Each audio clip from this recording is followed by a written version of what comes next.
How to record on TikTok without holding the button. To get started, I'll go ahead and open up the TikTok application. As you can see, we're now in the TikTok homepage. Here, you can explore and view TikTok Reels. On this page, go to the bottom panel and tap on the plus icon in the middle.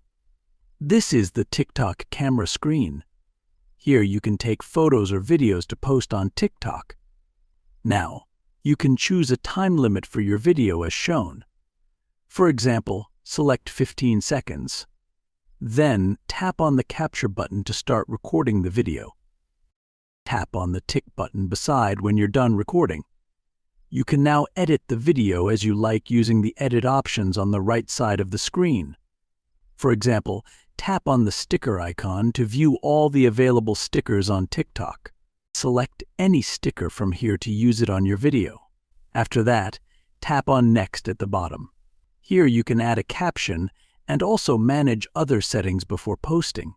Following these steps, you can easily record on TikTok without holding the button.